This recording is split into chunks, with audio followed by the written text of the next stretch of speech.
Welcome, everyone. Apologies for the short delay. Welcome to episode 7 of the Africa-India Global Dialogue series. We're really excited today to be discussing this really important theme on forging infrastructure for connectivity and growth. We have a fantastic panel with us. We have policymakers, we have practitioners, we have academics. I'll quickly introduce the panel and then let Pamela sort of kick us off with the dialogue. We have with us Ms. Ruchita Beri, who's a senior fellow at Vivekananda International Foundation. We have Ibra Vahabu, head of infrastructure and transport, AUDA-NEPAD. We have Ambud Chaturvedi, who's executive director of the Overseas Infrastructure Alliance. And we'll also hopefully be joined by Paul Nantulia, who's from the Africa Center for Strategic Studies in DC.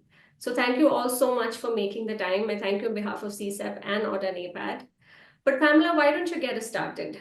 In this broader conversation on how India and Africa can collaborate, why is infrastructure important? Why is infrastructure crucial in this development conversation? Great. Thank you so much, Vida, and welcome everyone. Good afternoon, good morning, wherever you are. Thank you for really joining us today on this timely and vital conversation on the topic of power, roads, rail, forging infrastructure for connectivity and growth. And this co-hosted by CSEP, which is the Center for Social and Economic Progress, as well as the African Union Development Agency-NEPAD. So in the context of Africa's infrastructure, we're going through and undergoing a dynamic transformation in terms of the infrastructure landscape, from expanding to roadworks, from roadworks to cross-border rail systems, renewable energy grids and digital ecosystems. The continent is indeed investing in connectivity as a cornerstone for its development. We have multiple examples. Just to name one, we have entities like Africa 50, which is backed by the African Development Bank. They are working to accelerate infrastructure delivery by integrating project development and financing under one roof. And similar to CSAP, where you are a think tank addressing important development issues, other African think tanks like the African Center for Cities are shaping this discourse around sustainable infrastructure, linking it to urban resilience, inclusion, and climate adaptation. African countries and governments are driving efforts to strategize partnerships on homegrown initiatives, so that they can reflect and emphasize on agency as well as sovereignty, which is actually a theme of the G20 this year, hosted by South Africa, as well as inclusive growth. In this context, Vida, I think the India is an emerging partner and a vital one at that, in collaborating with African governments and institutions to co-create resilient power systems. For example, integrated transport corridors, ICT hubs, and civil infrastructure, and especially centers of learning has become also something that India has been collaborating with in basically Djibouti, Ethiopia context. And these collaborative efforts are not only building physical assets, but also strengthening the state capacity. It unlocks economic potential and reaffirms Africa's development priorities in its own terms. So this session, I'm really looking forward to it. It's going to be a deep dive into evolving nature of Africa and India infrastructure partnership, and as it offers critical reflections on what is the meaning of this collaboration and what it will look like and how we can lead on this. So over to you and an amazing panel. And thank you again for joining us. Thanks. Thanks, Pamela. Thank you. What we'll do in terms of format is just, I'm going to bring everybody in with big opening questions, and then hopefully we can just have a dialogue. At around the 20-25 minute mark, I'll open the panel up for the audience. I see that we have a lot of familiar faces, so please feel free to come in and join the dialogue. But Ibra, if I could start with you. Pamela touched on this a little bit, the idea of infrastructure development and how crucial it is to the African Union's Vision 2063. Could you walk us through that a little bit on how AU is thinking about this? And more specifically, what is the role of African governments and regional bodies and also global partners in helping bridge this infrastructure gap? Ibra.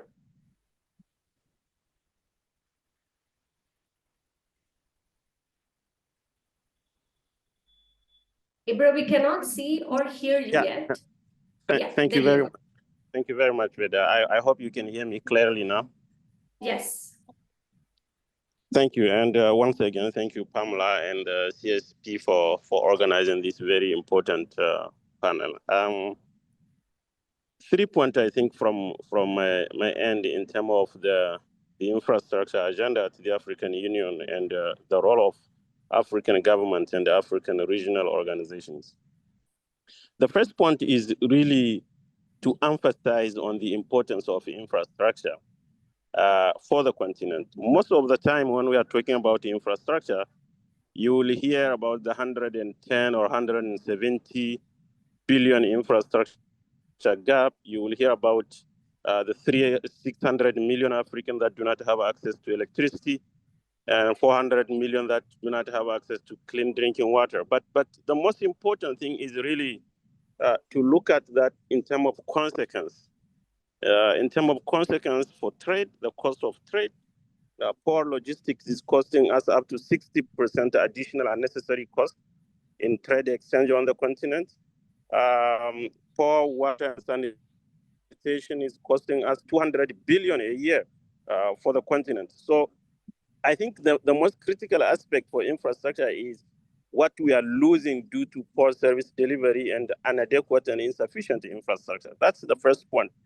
The second point is the political commitment at the highest level.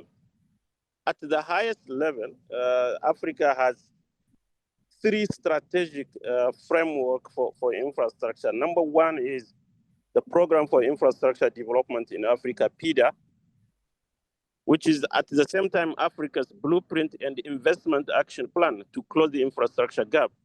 When it comes to power, we have the Africa Single Energy Market, Single Electricity Market, which is backed by a continental power system master plan, where we actively working to build one grid on the continent, which will significantly tap into African huge energy resources and build partnership between countries to close the gap.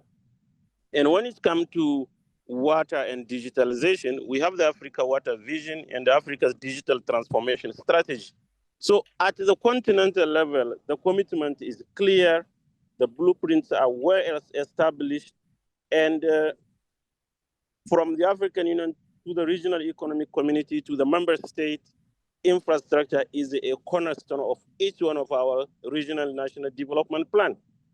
And the last point is about financing. I think it's very important to mention it. 80% of our infrastructure is financed by the public sector until now. The private sector participation is only 13%. Why? Because this continent, I would say, is a victim of a very legacy perception of risk. But the evidence has documented that the default rate in terms of infrastructure per se is not specifically higher than other regions of the world. So we are working actively to really reposition infrastructure as an asset class for the continent and mobilize and convince investors, particularly institutional investors, to invest in infrastructure. What is the role of African government? I think it's in terms of regulation and financing. They are actively doing it. The role of AUDA-NEPAD as a regional and continental organization is really to be an honest broker. We speak with investors, we speak with development finance institutions, and we bring each interested party to our government to support them, prioritize, structure, and mobilize and align financing to close the infrastructure gap. I will stop here, and I'm sure we'll come back for further details. Thank you very much. Absolutely, Ibra. I'd really like you to expand on this point on the African agency, but I'll circle back to you. Ruchita ma'am, if I could bring you in at this point. Ibra has talked about the role of global partnerships in this effort to bridge this humongous infrastructure gap. Can you give us a quick historical sense of the evolution of how Indian infrastructure companies have operated in the continent? A quick, broad overview. Yeah, thank you so much, Veda. Thanks also go to Paula for inviting me for this very important dialogue on on India-Africa cooperation in the infrastructure sector. But before I talk about the infrastructure, I think it's very important to understand the key features of India's development cooperation with Africa. And I think there are three which I'd like to list. First, that India's development cooperation with Africa is based on consultation within the framework of South-South cooperation, which reflects the African countries' priorities. And this is something that has been reiterated by Indian officials a number of times. Secondly, that the partnership focuses on capacity building. It's not just build and forget. It's also in terms of enhancing the capacities, training, skills development go hand in hand. Third, that India's Africa Development Partnership is collaborated. So India has been involved in various sectors that are high priority for the African country to develop these. And secondly, I think and going forward, I think when you come to the infrastructure as a whole, as a sector, for India has definitely understood that African countries need to address the infrastructure deficit within their continent. And so India has been involved in various infrastructure projects, whether it's involvement in developing railways, connectivity projects, water supply mechanism, solar energy, rural electrification. So to give you an example of some of the major projects that India has been involved in, like the Kosti Power Project in Sudan, which provides about one third of country's power, the Nyabarongo power project in Rwanda, which provides one fourth of the country's power. Similarly, railway rehabilitation project in Angola, solar power projects in DRC, solar voltaic module manufacturing plant in Mozambique, and has also been involved in rural electrification in Burkina Faso, in Rwanda, uh, uh, in Gambia, in Ghana, and uh, in road development project in northern Rwanda, which would help in enhancing the country's involvement in the tourism sector largely. And lastly, I think it has been involved in certain high value projects, like high visibility projects, like the Parliament building in Gambia and the presidential residence in Ghana. So these have been this is a brief snapshot of India's involvement in the infrastructure sector. But the main instrument, what you need to understand, is what is the financing mechanism that India has used, and that is through the lines of credit mechanism, and that's housed under the Development Partnership Administration in the MEA, and executed by the Exim Bank of India. So I think I'll stop here and take your questions as we go forward. Thank you so much. That's a wonderful broad snapshot. Ambush, but this is where I turn to you and bring you in. You represent not just your company at this webinar, but all of Indian private sector and construction businesses. Why don't you give us a sense of why are Indian companies going to Africa? What are the opportunities like, and what are the challenges as well? Thanks, Vedat. Good afternoon to everyone on the panel. So I had a whole host of talking points which have gone out the window. Thanks to Ibra and Ruchita, they've covered most of the things which I was going to say. So now this is going to be off the cuff. Africa is it's a tremendous infrastructure opportunity. My company, Overseas Infrastructure Alliance, has been working there for more than 15 years now. And we've had our ups and downs, but the fact that we still continue to keep our presence maintained on the continent is something which should serve as a testament to the opportunities which are there. Most of the fastest growing countries on the planet are in Africa. They've got a burgeoning population, young population. So the demand is something which is going to come over there, whether we like it or not. It's going to happen. My other fellow panelists have touched upon the challenges, but I think my point right now is more on the opportunity. And if we can say that the railways in India is not developed, we can imagine the kind of scope which we will see in Africa in the coming decades. China is going to launch a railway line which will travel at 600 kilometers per hour. In India, we've reached 300 kilometers. So that speed is something which shows the kind of gap which is there, which we need to reach at. All the ports combined in India are equal to one port in China. So if India has that kind of development gap between India and China, we can take a vision that what is the scope which is available. If the scope is there, if the PIDA projects get implemented, if $100 billion worth of investment is done every year, I think there won't be a single infrastructure company in India which won't have a space to grow and work on the continent.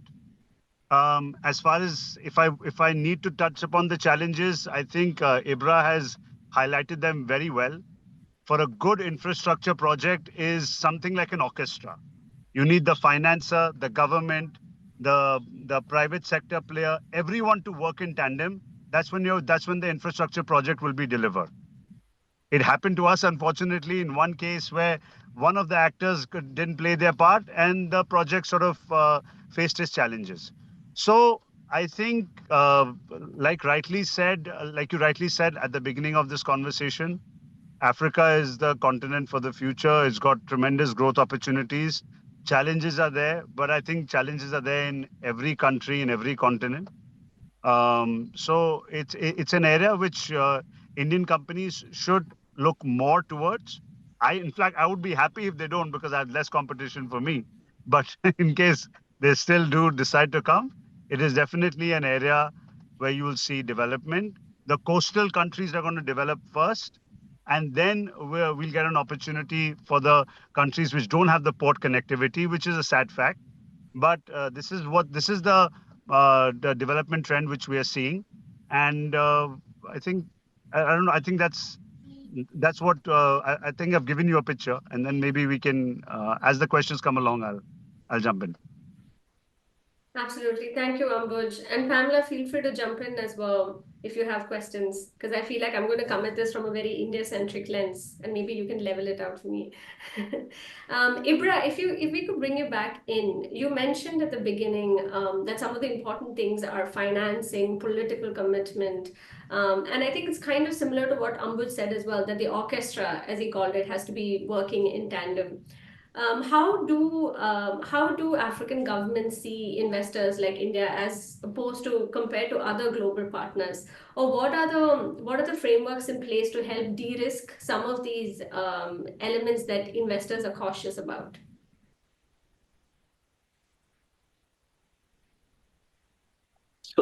Sorry, I didn't get the middle of your sentence. When you No, are I think asking the broadly the question. role of African governments and African bodies like yourself in helping de-risk some of these or address some of these challenges that potential investors have.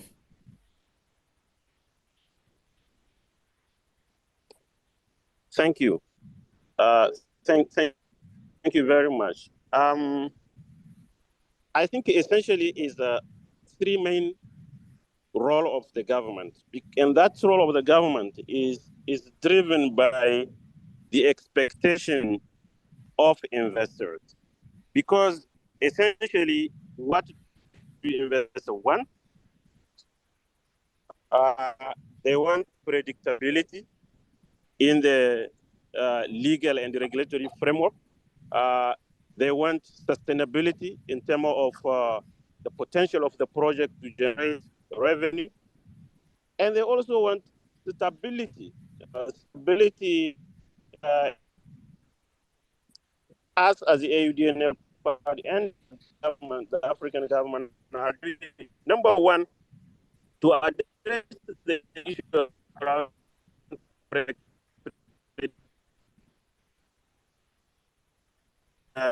in the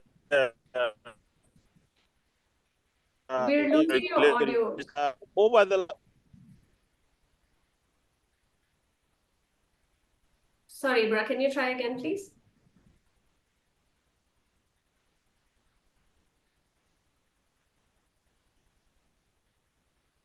So Vida, while Ibra comes on board, I just want to, he spoke about NEPAD being a broker. And I think it is important to mention that we have been involved in a meta collaboration as well on financing and tackling SMMEs, having market access, especially also now that we're contributing to our STCs, which is our special technical committees, where ministers of planning and finance and economic development sit. And we have been instrumental in actually contributing to the discourse of this, where we are now adapting ICT landscapes for local languages to scale it up in the continent and to signal this bottom-up approach on infrastructure. I think that is very important. We've had other issues or other connectivity projects in rural areas in the continent, in schools, in farms, and I think these are worth mentioning.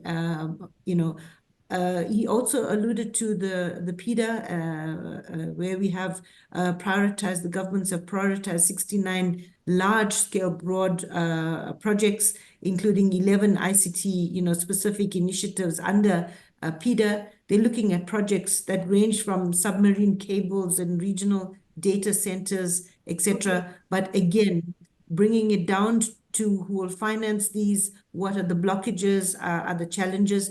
And I really want to also concur, Ibra, because I've been hearing where we need to, what is important is to kill the risk perception, right? And it'll be interesting to also hear from the other colleagues, how can jointly between India and Africa, this risk perception can be killed, given the various examples that we have had and discussed today. Absolutely. Absolutely. Ibra, you're back. Do you want to quickly try and... Yes, I was.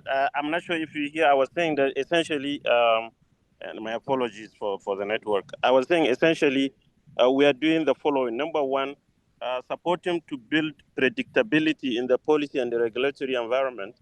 And I was saying a number of our countries have established now very solid public-private partnership framework. And more importantly, we are moving from national PPP framework to regional PPP framework and sub-regional PPP framework. For example, the Economic Community of West African States has developed one. The East African Community is working toward establishing another regional public-private partnership framework that will give really comfort to anyone who would like to invest into infrastructure.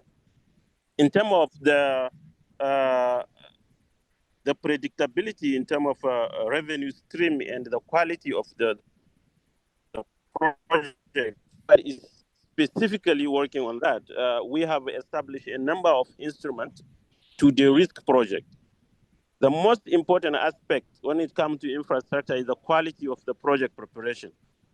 And since 2014, now over a decade, African Union has positioned quality project preparation as one of the critical aspects. But project preparation is only so about mobilizing funding, because most of the time, the problem we have when it comes to preparing bankable project is that you secure funding for feasibility studies, and then you wait for 5 years to do the transaction advisory and the financial structuring of the project because of the lack of funding for project preparation.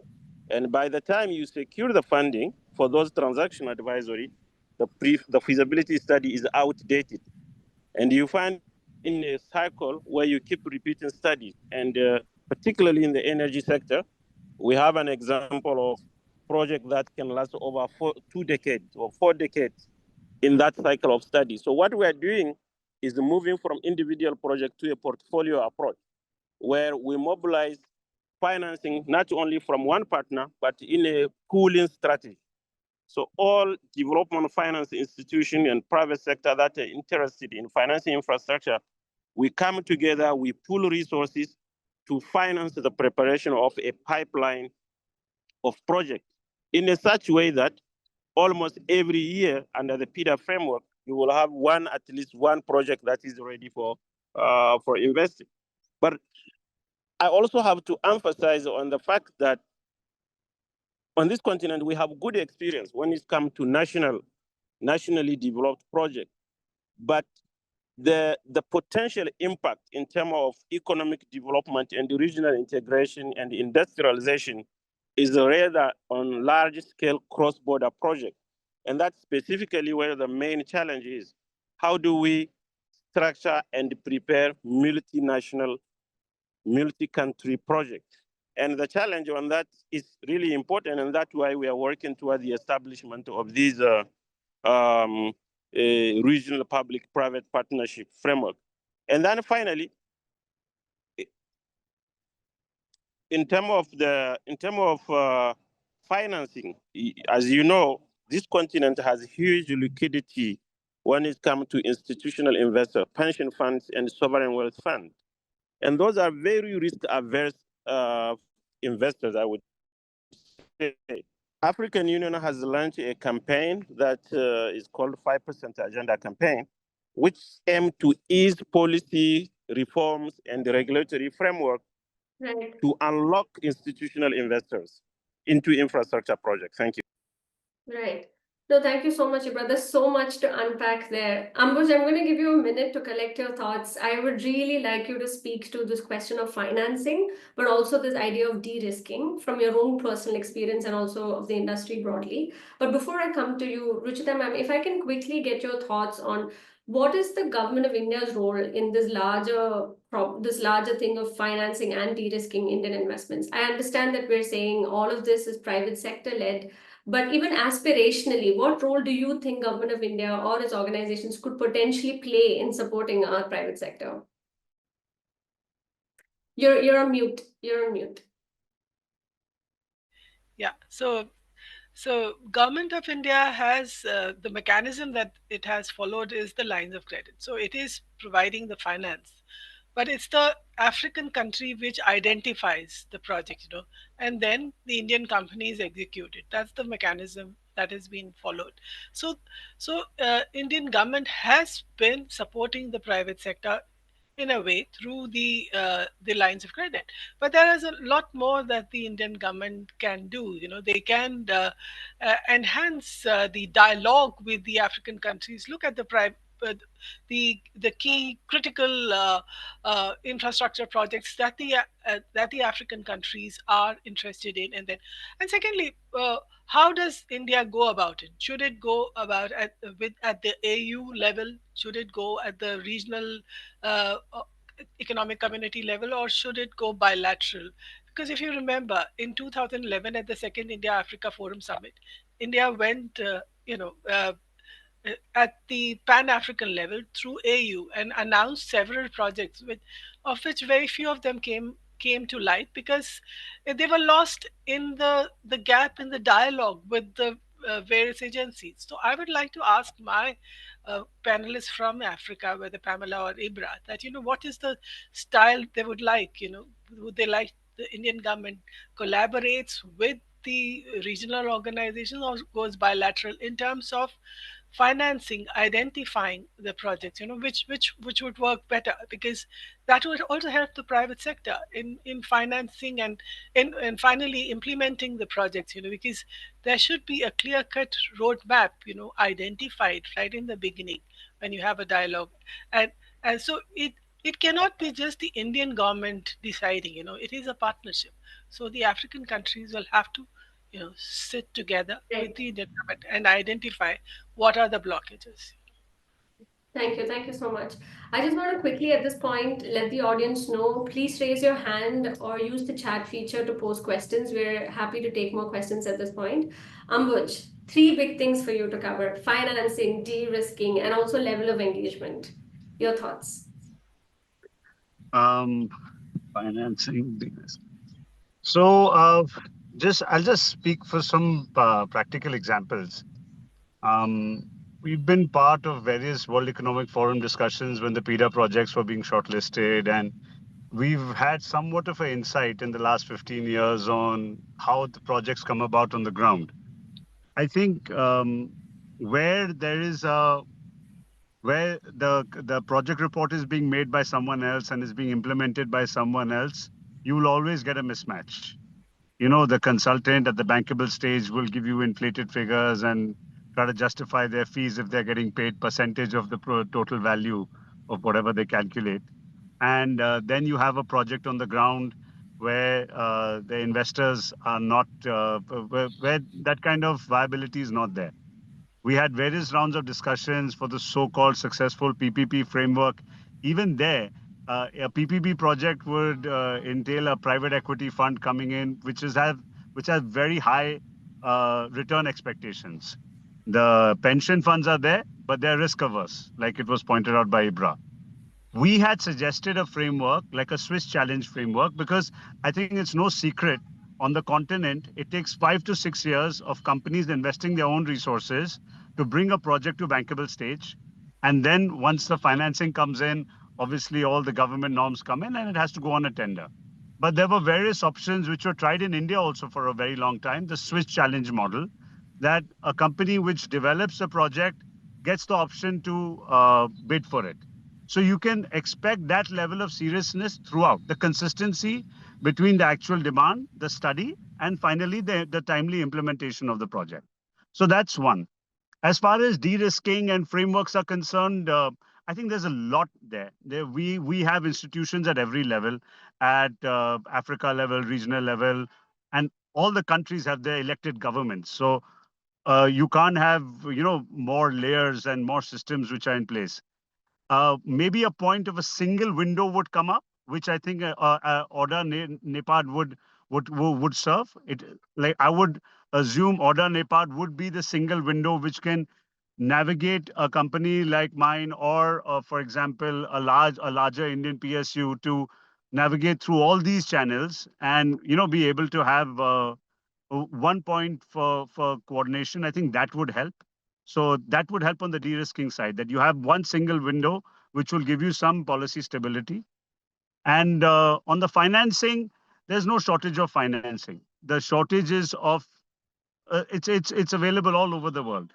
I would like to also come back to the point which came up in our conference, in a conference which you and I participated in a few weeks ago. It's on the implementation side. How effectively are we implementing? And for implementation, the points which Ibra had pointed out about political will, about vision, those are the key points. But if AUDA-NEPAD can be the single window for mega projects, that's something which I think would be a real welcome news for any private sector who is coming into the continent.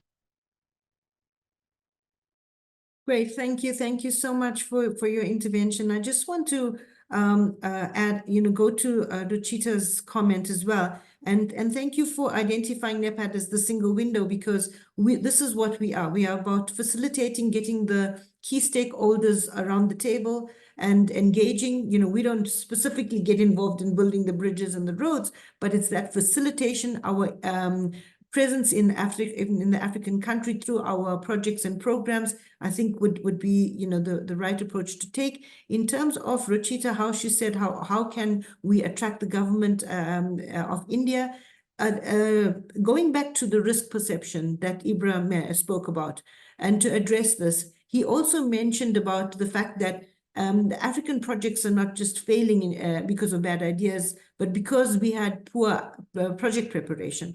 We have tackled that. The AUDA-NEPAD has tackled this gap and can showcase, various updates on, and even if you look at the PIDA report, the 2023-2024 progress report, it shows these achievements and timelines and how investors can have interest in giving Africa a strong infrastructure brand. So it's not about a one-size-fits-all. We are here to ensure that this dynamic and investable approach happens by connecting the stakeholders together. And Ibra, I don't know if you want to add anything to the fact that how India then can partner, can collaborate. What are some of the things that they would need to know in order to look at the continent as attractive again in these various infrastructure investments?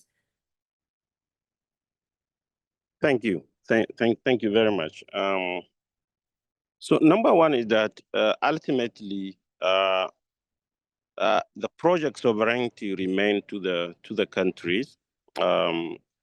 That's very critical. And then number two is to say that for any partners, and particularly when you're talking about the India-Africa partnership, I think the African Union Development Agency, AUDA-NEPAD, is, as per its mandate, can play that gateway or single window in terms of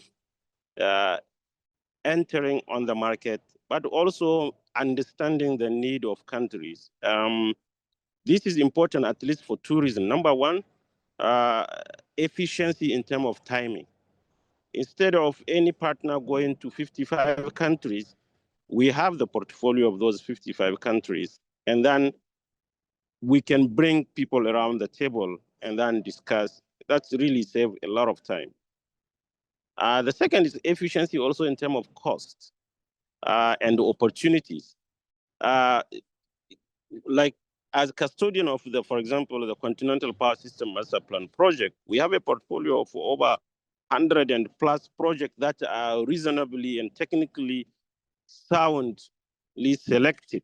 And I think reaching out to AUDA-NEPAD as that single window can really facilitate. And then the last point is when it comes to the issue of de-risking.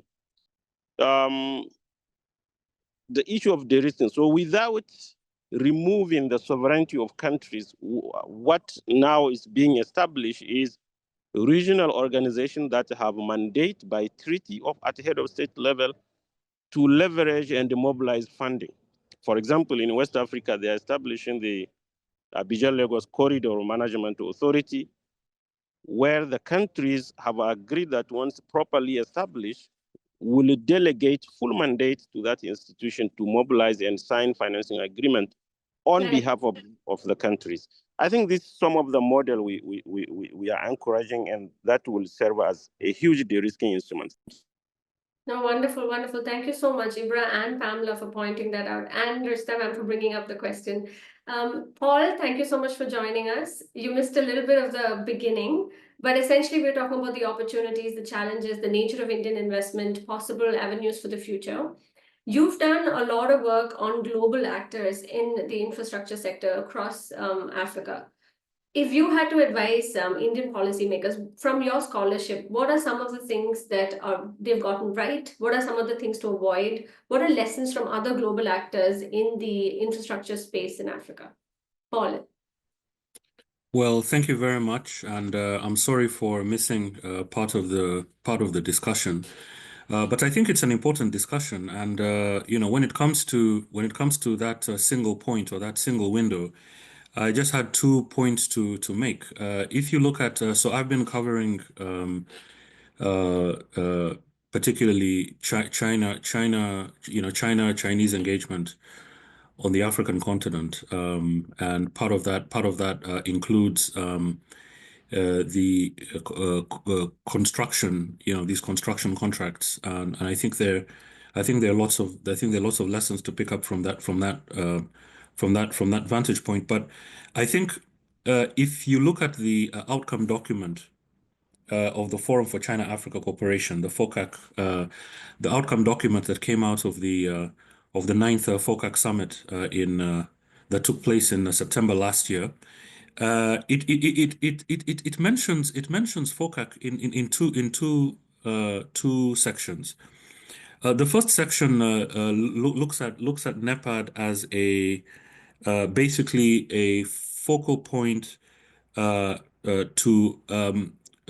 coordinate the implementation of these connector projects, which are the infrastructure projects that basically run across borders or run across countries, like the Tazara project, which runs from Tanzania to Zambia. And NEPAD is identified as playing that role. And when I looked at that, that was very very interesting. Namely, with these just the sheer volume of projects that many of these Chinese firms are involved on the African continent, coordination has been cited as a challenge. by both the African side and also the Chinese side. So I thought that was a very interesting and very pertinent. The second element is and which I think was mentioned in the discussion was greater coordination in terms of how African countries engage within the FOCAC framework, which also applies to other external actors like India, like Japan, like the United States, for example. And that is whether the current model of having all the countries of the continent meeting with a external partner in a forum like FOCAC, whether that should be the model, or whether it wouldn't be better to sort of have like a sharing of responsibilities where you have maybe 10 countries, representing different regions, or representing different competencies, would be more beneficial. So I think NEPAD plays an important role. I think there was a especially within the Banjul formula, but in terms of key lessons, I think the one is political will. I think there's a political will, on the Chinese side to engage in this infrastructure, in the infrastructure space, across different continents. I think that's probably the most the most important lesson is that political will. The second is competitiveness in terms of cost, and also in terms of speed and delivery. Now, that is not to say that there are no problems, right? But Chinese state-owned enterprises, because they've been in the game for a very long time, in a number of areas. For instance, if you look at Liberia, you find that whenever an infrastructure project is publicly tendered, you will find that out of the maybe 10 or 11 entities that will submit proposals, maybe 5, sometimes even 6 will come from the Chinese side, right? And so in a sense, the Chinese enterprises will be competing against each other, for instance, to snap up these contracts. So I think that's the other key lesson, namely that they've been able to do things at scale. The third, and I think the last comment which I will make, is policy alignment. Right. And, so if you look at FOCAC outcome documents, if you look at what the Belt and Road initiative is doing in terms of the continent, and I think this is an indication of agency on the African side, there's an attempt to align these infrastructure investments with Africa's, for instance, the project for the implementation of infrastructure development, and also with Agenda 2063, of which infrastructure is an extremely important element.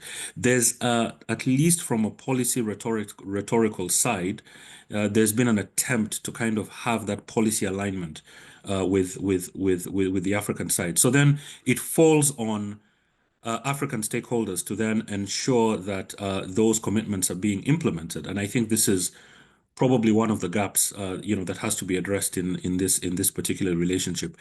But Veda, I think these are the 4 key lessons that the Indian side, if I would advise, these are the 4 key lessons the Indian side, could pick up from what the Chinese in particular are doing in the infrastructure space.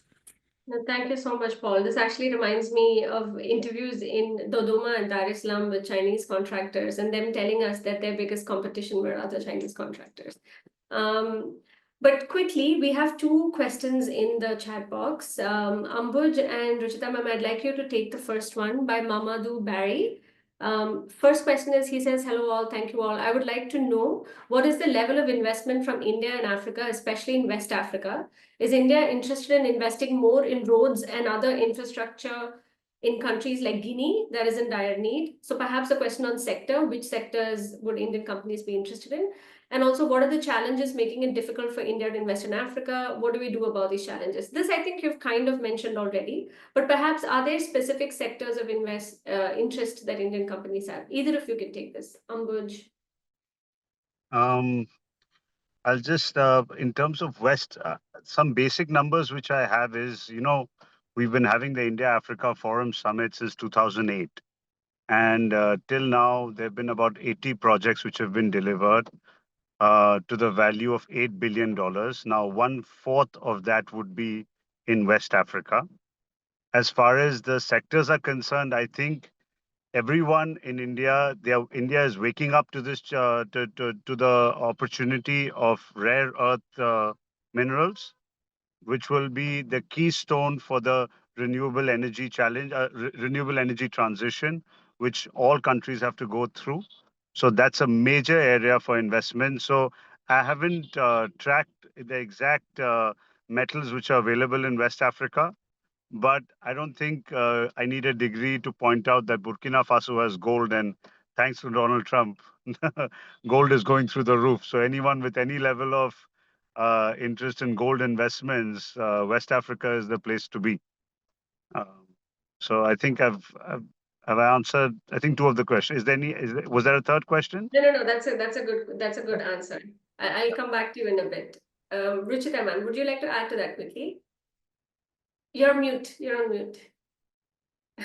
So I think India has invested in all across Africa, including West Africa.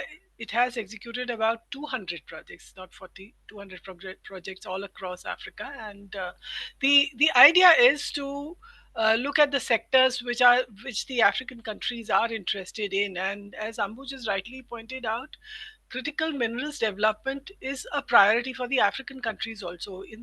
At the G20 in South Africa also, Paula, you are part of that, so that there has been a lot of discussion on how the critical minerals could help in beneficiation of the African countries larger, so the idea is to help the African countries transition from just exporting the critical minerals to help them refine and develop within. So I think for India, the idea would be for the Indian companies that they should go not just for importing the product, but also developing the larger infrastructure with it. And that is what in the recent visits that Indian Prime Minister had in Ghana, in West Africa, there was a mention that it's not one way exercise. It is a partnership where the Indian companies would be involved in the larger development of the sector. So that could be one area,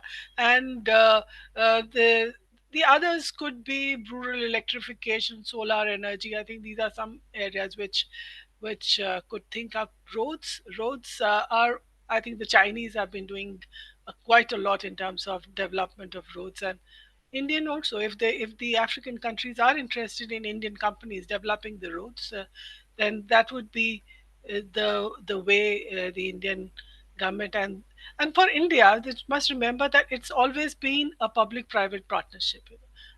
It has always been that way. It's not just the Indian government going it alone. It's always been a public-private partnership, and that's the way it will go. And secondly, there was a discussion about how the DPR is important. That the project proposal is very important. How you develop that, and within India also there has been a lot of thinking on that.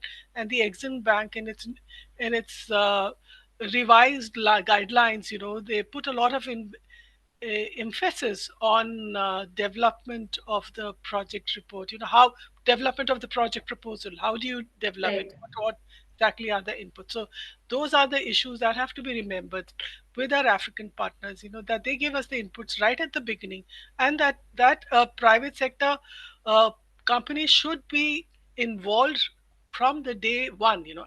That again is an idea that would work, I think, in terms of speedy implementation of the projects. If I may quickly jump in, Vida, I just want to answer the question from Ria about whether India is coordinating. I can't speak on behalf of India, but I can speak on behalf of of Africa. We have, the EU-AU collaboration. In fact, in November, we're going to have an AU-EU summit. And these are the subject matters that we are keen on supporting one another on, especially in science, technology, and innovation, ICT, etc. We have many success stories on trilateral cooperation initiatives in African content with other foreign agencies. And I think there's a lot of examples from that. I encourage, the participants on the call to reach out to us and we can share all this content. Regarding the difficulty in having India, invest, why is it so difficult? I don't think it's a case of, difficulty. We know the challenges as it was ironed out. What we need to do is make sure that the discussions that we have, and we're going to do this in terms of, accumulating this narratives that comes out of these sessions and collect it so that it has a policy uptake. So I think it's about also understanding and having a shared understanding, both from India, both from the African context, what is actually being done.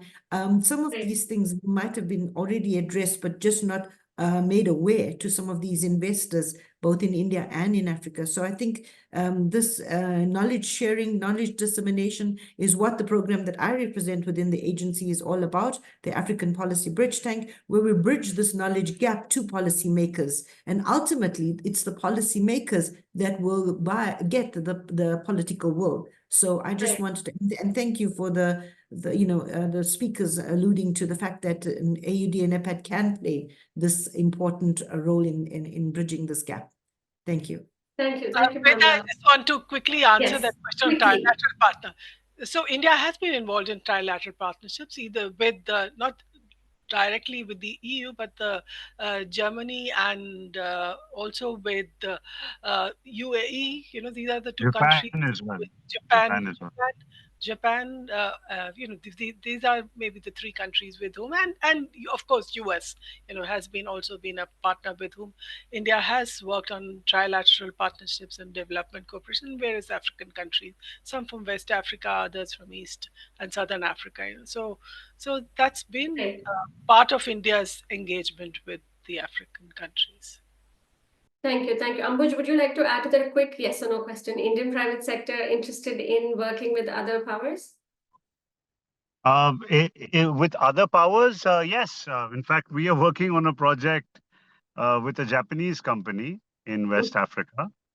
And we would like them to move a little faster, but I think Japan is pretty cautious with their approach. South Korea might be a better option, because South Koreans have made real deep inroads into different countries across East Africa, especially in Tanzania. So that's a very natural partnership. It's possible. I think there is a slight delay from India's side, because presently all the countries either there is still a lot of untapped opportunity in our own countries. So that's causing one delay. But to see more Indian companies go on the continent.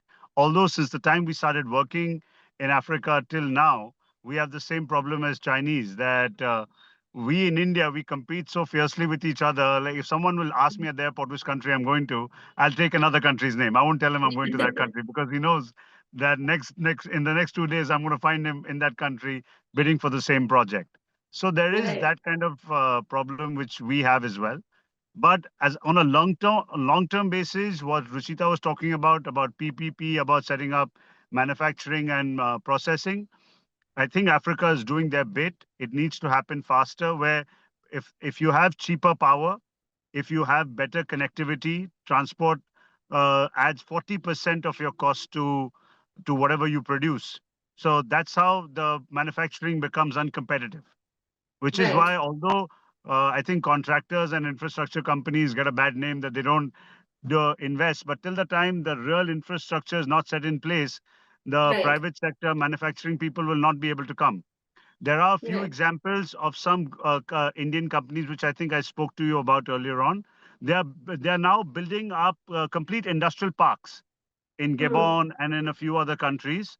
So they are going in and doing the work of creating that infrastructure, which could have been expected from the government. So that industrial park, if it is fully ready and functional, Indian companies will immediately come in and set up production. So industrial parks, cheap power, and affordable transportation to increase the Wonderful. investment and to increase the number of companies coming into the continent. Excellent, precise, very precise points. We did start 4 minutes late, so I am going to, hope that we go in a little extra time. We do have Mr. Jaber Alathram. I'm so sorry if I'm saying that wrong. I'm going to quickly allow you to speak.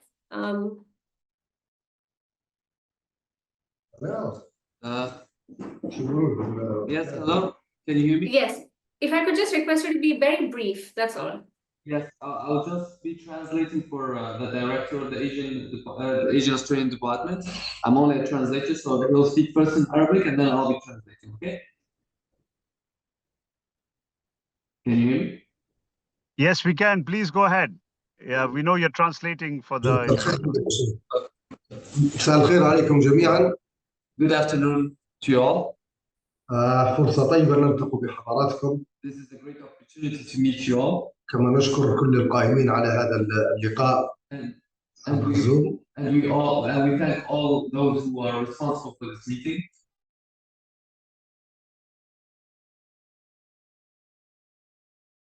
وسمعنا الهندية. And during the session, we heard and understood exactly the current cooperation between the Indian and African side. ونحن دولة ليبيا وتحديدا الحكومة الليبية. I'm speaking on behalf of the Libyan government at the moment. وباهتمام من وزارة الخارجية والتعاون الدولي بالحكومة الليبية. And the careness of the Ministry of Foreign Affairs and International Cooperation. ساعيين لفتح آفاق التعاون والشراكة مع كل العالم، ما بال الدول اللي لها تقنيات ولها تجارب عالمية. The careness of MOFA of building relationships and cooperation with the international community, especially countries such as India, which is a country that is very advanced technological-wise in terms of digitalization and reconstruction. وليبيا كما تعلمون وما معلن عليه للعالم كله ساعية في العلاقات وتطوير العلاقات مع العالم كله. At the moment, we're looking to develop relations with the whole international community. إضافة إلى طبعا ليبيا بوابة أفريقيا، رغم أنها في حديثكم لم تتطرقوا إلى ليبيا، ولكن نحن باعتبارنا أحد مؤسسين الاتحاد الأفريقي، نعتبرنا أنفسنا جزء لا يتجزأ من هذا الاتحاد العظيم. Libya is the entrance of Africa, and you have failed to mention Libya during this session. And Sorry, we can't really hear you. At least I can't really hear you. I'd also request you to please be brief. Yes. Okay. Okay.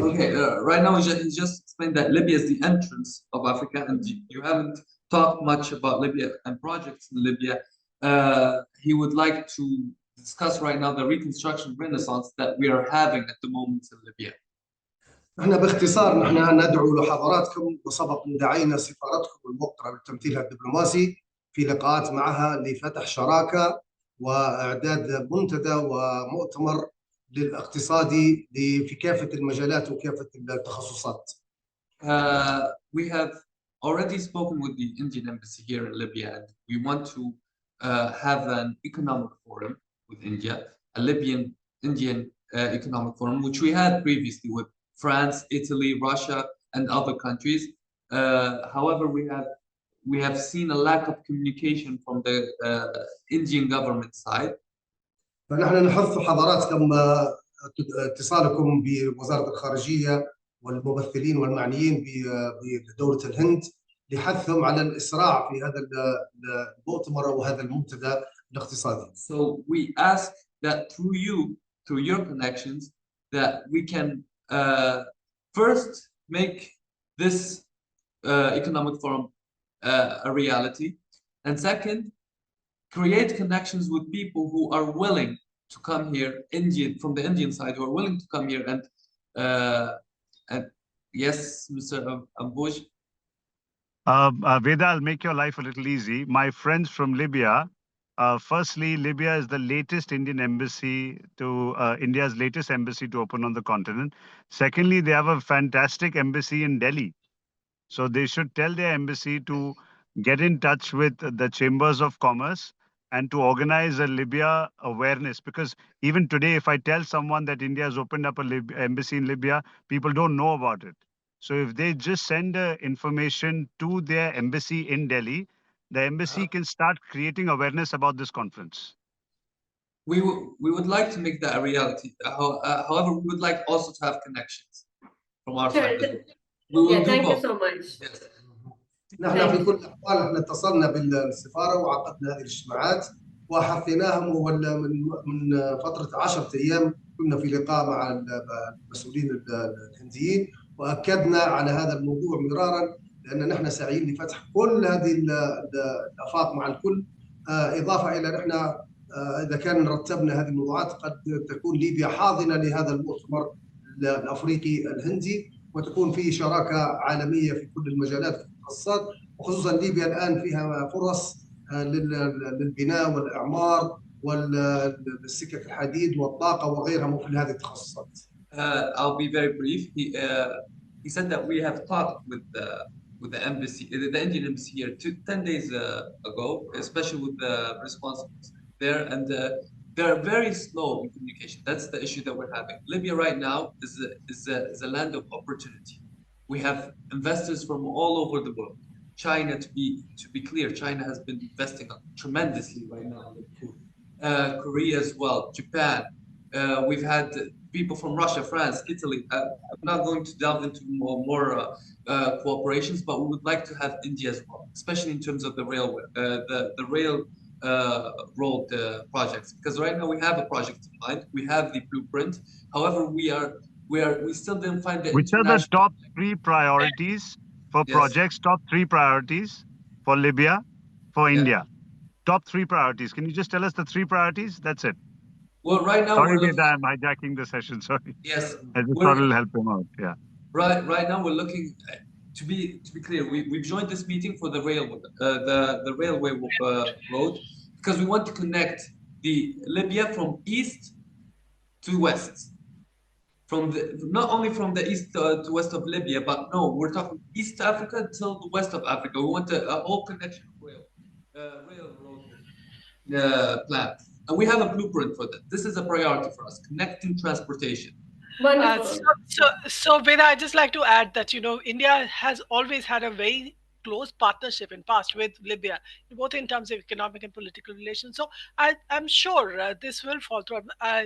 I cannot speak for why the delay is happening at the Indian embassy, but we are a democratic country, so it takes time for some.